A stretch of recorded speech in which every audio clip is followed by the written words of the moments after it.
नमस्कार विद्यार्थी मित्रांनो, तुमचं सर्वांचं स्वागत आहे भारतातील सर्वात मोठ्या ऑनलाईन लर्निंग प्लॅटफॉर्मवर, ज्याचं नाव आहे टेक्स्टबुक सुपर कोचिंग. सध्याच्या घडीला आपण बघत आहोत की एस-एस-सी जी-डीच्या एक्झाम थोड्या राहिलेल्या आहेत. बरोबर, म्हणजे प्रिलिम्स झालेली आहे त्याची किंवा ऑनलाईन एक्झाम झालेली आहे त्याची. आता त्याच्या फिजिकल टेस्ट आल्या 2024च्या. तसंच 2025 ची देखील नोटिफिकेशन येण्याचे चान्सेस वाढलेले आहेत, कारण 5 तारखेपर्यंत येत्या 5 सप्टेंबरला आपण एस-एस-सी जी-डीच्या संदर्भात नोटिफिकेशन काढू असं एस-एस-सी कडून एक सर्क्युलर आलंय. तर याच्यामध्ये मी असं पाहिलं की विद्यार्थी ज्यावेळी ऑनलाईन एक्झाम देतात किंवा ऑनलाईन फॉर्म भरतात, त्यावेळी काय होत असतं की त्यांना विशिष्ट असा पसंती क्रम द्यावा लागतो. वेगवेगळे जे आपल्या सिक्युरिटी फोर्सेस असतात, BSF झालं, एस-एस-बी झालं, CISF, CRPF यांचा पसंती क्रम द्यायचा असतो किंवा त्याला आपण प्राधान्यक्रम म्हणतो. तर यामध्ये बऱ्याच विद्यार्थ्यांच्या काही काही चुका होतात आणि नंतर मग त्यांचं सिलेक्शन झाल्यानंतर त्यांना हा पसंतीक्रम बदलता येत नाही. त्यामुळं त्यांना काय म्हणू शकतो आपण, नको असलेल्या ठिकाणी किंवा नको अशा एन्व्हायरमेंटमध्ये जॉब करावा लागतो, असं म्हणता येईल. त्यामुळं आज मी तुम्हाला काय सांगणार आहे, तर आत्ता एस-एस-सी जी-डी करून ज्या कोणत्या परीक्षा घेतल्या जातात किंवा एस-एस-सी जी-डीची ज्या परीक्षा घेतली जाते, त्याच्यामध्ये जे काही वेगवेगळ्या सिक्युरिटी फोर्सेस असतात, त्यांच्या संदर्भात माहिती देणार आहे. त्यांचं काम काय असतं, त्यांच्यामध्ये जर सिलेक्शन झालं तर पोस्टिंग कुठं असते, या सगळ्या गोष्टी सांगणार आहे. म्हणजे तुम्हाला एक अंदाज येऊन जाईल की आपल्याला नेमका कोणत्या पद्धतीने प्राधान्य देणं गरजेचं आहे. कारण बऱ्याचशा गोष्टी असतात ज्याच्यामध्ये तुम्हाला महाराष्ट्रामध्येच फक्त काम करू इच्छित असता किंवा तुम्हाला फक्त ठराविक अशा विशिष्ट सिक्युरिटीमध्ये किंवा तुम्हाला जोखमीच्या ठिकाणी काम करायचं नसतं, असे भरपूर सारे घटक असतात ना. या सगळ्या गोष्टींचा आज तुम्हाला या ठिकाणी खुलासा होणार आहे किंवा मी त्याची व्यवस्थित माहिती देणार आहे. तर लाईक करून घ्या, कारण पुढची इन्फॉर्मेशन खूप महत्त्वाची होणार आहे. हे आपलं टेलिग्राम चॅनल आहे बघा. हर्षद सर टेक्स्ट बुक हे आपलं टेलिग्राम चॅनल आहे. टेलिग्राम चॅनल जॉईन करून घ्यायचं आहे. टेलिग्राम चॅनल जॉईन केलं की तुम्हाला या ठिकाणी सगळ्या अपडेट मिळत जातील. लक्षात येते? तर चला सुरुवात करूया. सुरुवात करण्याआधी तिथे खाली एक लाईकचं बटन आहे, ते लाईकचं बटन काळा करून टाकायचं आहे. याच्यामध्ये बघा कोणकोणत्या पोस्ट असतात, तर याच्यामध्ये बघा जनरल ड्युटीच्या ज्या पोस्ट असतात त्याच्यामध्ये बघा BSF असते आपली, CISF ज्याला आपण सेंट्रल इंडस्ट्रियल सिक्युरिटी फोर्सेस म्हणतो, CRPF, ITBP सशस्त्र सीमा बल आणि सेक्रेटरीट सिक्युरिटी फोर्स याला SSF म्हणतो. याच्या सोबत एक वेगळी जी असते ती असते आसाम रायफल्स मधली रायफलमॅनची पोस्ट.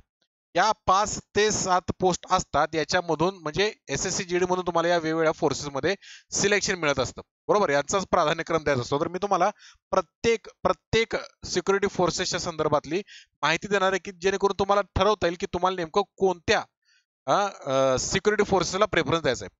सुरुवात करूया बघा पहिल्यांदा, तर ती आहे आपली BSF ज्याला आपण बॉर्डर सिक्युरिटी फोर्सेस असं म्हणतो. बरोबर, दिसत असतील महिलांना पण याच्यामध्ये आता स्थान असतंय, त्यामुळं BSF त्या पद्धतीने चांगली पोस्ट असेल. पण याचा हा एक महत्वाचा मुद्दा आहे की ही जी BSF आहे ना, ही नेमकी आपल्या बॉर्डरवर हे असते, तैनात असतात. बरोबर, बॉर्डरवर खास करून पाकिस्तान सोबत, त्यानंतर चीन सोबत या ठिकाणी तुमचं सर्वसाधारण पोस्टिंग होते. खास करून पाकिस्तान सारख्या ठिकाणी तुमची म्हणजे पाकिस्तान बॉर्डरलाच तुमची पोस्टिंग होत असते. त्यामुळं पेमेंट जरी जास्त असलं किंवा अलाउन्स जरी जास्त असले तरी तुम्हाला त्या पर्टिक्युलर एरियामध्ये किंवा त्या फ्रंटला काम करावं लागतं, हा याचा मुद्दा आहे. त्यामुळं बऱ्याच विद्यार्थ्यांना कसं असतं की असं म्हणू शकतो की जोखमीचं काम राहणार आहे, BSF ला असणार आहे म्हणजे.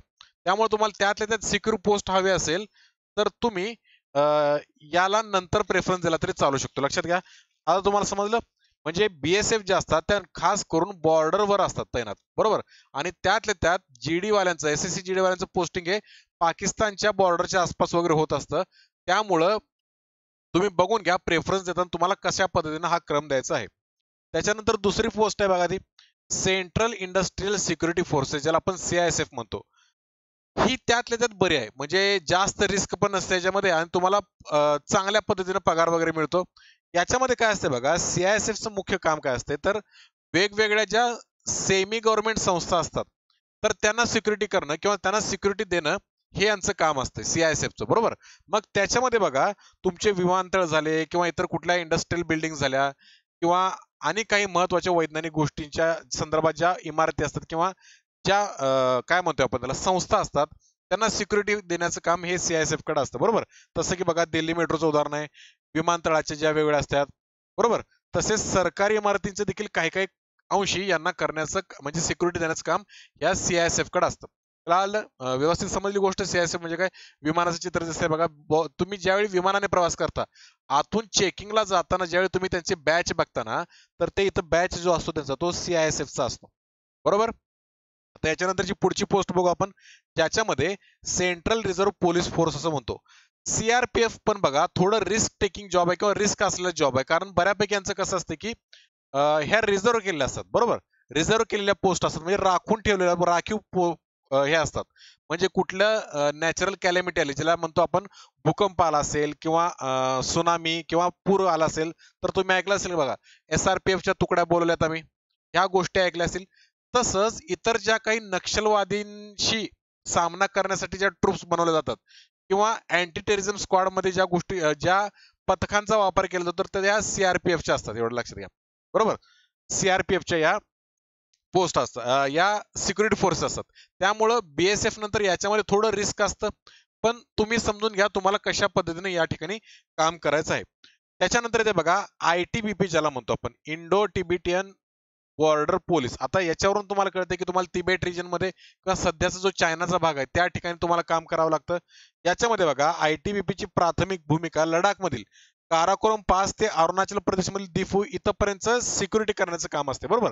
याच्या सोबतच त्या पर्टिक्युलर भागामध्ये उत्तराखंड, हिमाचल प्रदेश, काश्मीरचा थोडा भाग, याच्यामध्ये ज्या काही नॅचरल कॅलॅमिटी येतात, नैसर्गिक आपत्ती ज्याला म्हणतो, त्याच्यामध्ये रेस्क्यूचं काम करण्यासाठी देखील तुम्हाला या ITBPचा म्हणजे या सिक्युरिटी फोर्सेस बोलवले जातात. लक्षात आलं? कळतात गोष्टी? याच्यानंतरची पुढची आहे बघा, ती म्हणजे सशस्त्र सीमा दल. हे त्यातले त्यात बऱ्यापैकी म्हटलं जातंय. SSB ज्याला म्हणतो आपण.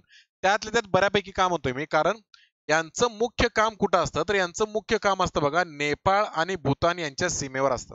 आणि तुम्हाला माहिती आहे नेपाळ आणि भूतान याच्यामध्ये आपल्याला काही पासपोर्ट वगैरे लागत नाही. त्यामुळं तिथं एवढा जास्त प्रकार हा नॉर्मली घडत नसतो, की बाबा अँब्युश झालं किंवा हल्ला झाला वगैरे अशा गोष्टी शक्यतो होत नसतात. कारण तिथं आपल्याकडे मैत्री देश असल्यासारखे आहे ते.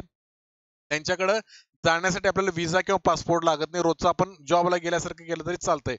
त्यामुळं ह्या त्या मानानं थोड्या कमी रिस्क असलेल्या जागा किंवा या सिक्युरिटी फोर्सेस एवढं लक्षात घ्या. कळतंय? त्याच्यानंतर पुढचं आहे बघा, ज्याला SSF म्हणतो आपण किंवा सेक्रेटरिएट सिक्युरिटी फोर्सेस. याचा मला फोटो मिळाला नाही कारण ते थोडं कसं मंत्रालयाची ही सिक्युरिटी करत असतात ना, आणि कुठला फोटो घेतला तर कॉपीराइट वगैरे होऊ शकतो, त्यामुळे मी घेतलेलं नाही आहे. पण यांचं महत्वाचं काम आहे बघा. काय? तर जे सचिवालय असतात किंवा सचिवालयाच्या इमारती असतात, तर त्यांना प्रोटेक्शन देण्याचं काम हे SSF वाल्यांचं असतं. म्हणजे तुम्ही कधी जर महाराष्ट्राच्या मंत्रालयामध्ये गेला असाल, बरोबर, तर त्याच्यामध्ये आत जाताना तुम्हाला गाडी आत नेताना तुम्हाला चेक केलं जातं. तुमचा पास आहे की नाही तो बघितला जातो. ऑनलाईन पास मिळतो ना तो. पास आहे की नाही बघितलं जातं. त्याचं टोकन आहे का बघितलं जातं. तुमचं कारण वगैरे केलं जातं. गाडी चेक केली जाते पूर्ण डिक्की वगैरे उघडा. आत जाताना पुन्हा तुम्हाला तपासून दिलं जातं. म्हणजे या ज्या काही गोष्टी असतात की नाही मंत्रालयाच्या सिक्युरिटीच्या, तर त्या असतात त्या SSFच्या. नॉर्मली या SSF याच्या पोस्ट कमी असतात. बरोबर? याच्या नॉर्मली पोस्ट कमी असतात याच्या आणि CISFच्या. म्हणजे इंडस्ट्रियल सिक्युरिटी फोर्सेस याला म्हटलं की मी तुम्हाला, विमानतळ म्हणा किंवा इतर इमारतींसाठी ज्या दिल्या जातात, त्याच्या जागा कमी असतात. पण ह्या कमी रिस्क असलेल्या, कमी म्हणजे खूप कमी रिस्क असलेल्या पोस्ट आहेत ह्या. कळतंय? या खूप कमी रिस्क असलेल्या पोस्ट आहेत. त्यामुळं बरेचसे विद्यार्थी याला प्राधान्य देतात. सोबत मी देखील याला प्राधान्य देईन. म्हणजे मी जर तुम्हाला सांगायचं म्हटलं, या गोष्टींना प्राधान्य द्या, तर तुम्ही देखील म्हणजे या गोष्टीचा विचार करू शकता. कळतंय? गोष्टी चालल्यात व्यवस्थित? आता बघा, याच्यानंतर पुढचा आहे तो म्हणजे आसाम रायफल. याला स्टार मार्क करा आणि माझं तर म्हणणं असेल तुम्ही याला सर्वात शेवटी प्रेफरन्स द्यावा. कारण कसं आहे, हे आसाम रायफल जे आहे ना, ही सेपरेटच पूर्ण हे असल्यासारखं आहे. म्हणजे भारताचा ईशान्य जो भाग आहे, येस भारताचा ईशान्य भाग आहे, त्याच्यामध्ये सिक्युरिटीचं काम या आसाम रायफल कडून केलं जातं. आणि एकदा जर तुमची पोस्टिंग या आसाम रायफल मध्ये झाली, तर तुम्हाला आयुष्यभरासाठी आसाम रायफल मध्येच किंवा त्या नॉर्थ ईस्ट रिजन मध्येच काम करावं लागतं. कारण त्यांची रँकिंग प्रमोशन वगैरे ते आसाम रायफल मार्फतच केलं जातं, इतर कुणाकडून केलं जात नाही. मग जर तुमची इच्छा असेल त्या भागात सेटल व्हायचं, तर कदाचित तुम्ही ह्या आसाम रायफलला प्रेफरन्स देऊ शकता. माझ्या मते तरी तुम्ही सर्वात शेवटी या आसाम रायफलला प्रेफरन्स दिला पाहिजे, प्राधान्य दिला पाहिजे. लक्षात येतात गोष्टी मी काय सांगतोय ते? ही माहिती होती की आपण याच्यामध्ये बघितलं की आपल्याला कोणत्या कोणत्या सर्व्हिसेस मिळतात ज्यावेळी आपण SSC GD ची एक्झाम देतो. बरोबर? मग आता प्राधान्यक्रम देताना जर मला पर्सनली म्हटलं तर मी सुरुवात करताना पहिल्यांदा SSF मधूनच करणार. बघा, हे SSF मधून, कारण हे थोडं कमी रिस्क असलेलं मंत्रालयाच्या आसपास असतं. त्याच्यानंतर 2 नंबरला मी प्राधान्य देईन आपल्या याला CISF ला, इंडस्ट्रियल सिक्युरिटी फोर्सेसला. मग त्याच्यानंतर तुमचं म्हणणं होऊ शकतं की बाबा आम्ही मग SSB देतो, मग त्यानंतर आम्ही ITBP देतो, त्यानंतर मग BSF देतो, CRPF देतो आणि सर्वात शेवटी आसाम रायफल देतो. हा असा माझा क्रम असेल, हे मी तुम्हाला सांगत आहे. लक्षात येते? गोष्टी आय होप तुम्हाला बऱ्यापैकी समजत असतील. लक्षात आलं? आता ज्यावेळी तुम्ही फॉर्म भराल तर तुमची एक्झामिनेशन प्रोसेस कशी असेल हे मी सांगितलं. पण हा कसा थोडा इंटरेस्टिंग भाग असतो. नेमकं कुठं काम करायला मिळतं, काय काम असतं, ह्या सगळ्या गोष्टी समजल्या ना आपल्या, की मग आपल्याला अभ्यास करायचा हुरूप अजून येतो. येस, त्यामुळे मी माहिती तुमच्या समोर आणलेली आहे. आता फॉर्म भरताना तुम्ही तुमच्या कन्व्हिनियन्सनुसार, तुमच्या घरची परिस्थिती, तुमची स्वतःचं काय म्हणणं आहे, त्यानुसार तुम्ही याचे प्राधान्यक्रम किंवा प्रेफरन्स देऊ शकता. बरोबर? या सोबतच सध्या आपल्या प्लॅटफॉर्मवर अत्यंत भारी ऑफर चालू आहेत. ज्याच्यामध्ये मुख्य मुद्दा हा आहे की तुम्हाला 50% एक्स्ट्रा व्हॅलिडिटी मिळत आहे. 50% एक्स्ट्रा व्हॅलिडिटी मिळत आहे. म्हणजे जो कोर्स तुम्हाला आधी 6 महिन्यासाठी मिळायचा, तो आता 9 महिन्यासाठी मिळतोय. जो कोर्स तुम्हाला 1 वर्षासाठी मिळायचा, तो तुम्हाला 18 महिन्यासाठी मिळतोय. जसं की बघा, महानगरपालिकेची आपली बॅच आहे, महा टीईटीची बॅच आहे, SSC ची बॅच आहे. आता सध्या MTS चालू आहे, SSC GD ची पण याच्यामध्ये तुम्हाला बॅच दिसेल.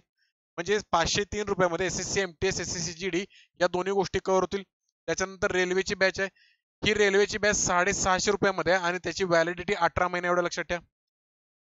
SSC MTS ची व्हॅलिडिटी 9 महिन्यांची आहे. कारण ह्या एक्झाम लवकर आहेत, रेल्वेची अजून डिक्लेअर व्हायचे, त्यामुळे त्याला जास्त व्हॅलिडिटी आहे. या डिक्लेअर होतील, याची व्यवस्थित प्लॅनिंग करून जर अभ्यास केला तर तुम्हाला जास्तीत जास्त मार्क मिळू शकतात. आणि या सगळ्या गोष्टी करत बसण्यापेक्षा सरळ आपण काय करायचं, तर आपण ही महाकॉम्बो नावाची बॅच घ्यायची. याच्यामध्ये काय मिळणार, तर हे एक प्रकारे सबस्क्रिप्शन घेतल्यासारखं आहे.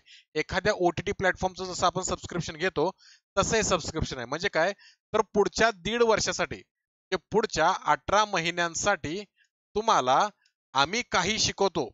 मी झालं, Pawan sir, Kapil sir, Hale sir, PK sir, आम्ही जे काही शिकू ते सर्व कोर्सेस तुम्हाला इथं मिळणार.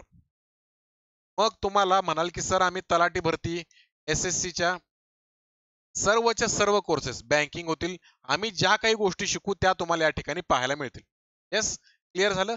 तर आय होप मी आज जी तुम्हाला माहिती सांगितली ती तुम्हाला उपयोगात येईल तुमच्या पोस्ट प्रेफरन्स मध्ये. या खरंच SSC GDच्या एंट्री लेवलच्या खूप चांगल्या पोस्ट असतात. 10वी बेस्ड पोस्ट असते, म्हणजे 10वी झाले की तुम्हाला या पोस्टला अप्लाय करता येतो.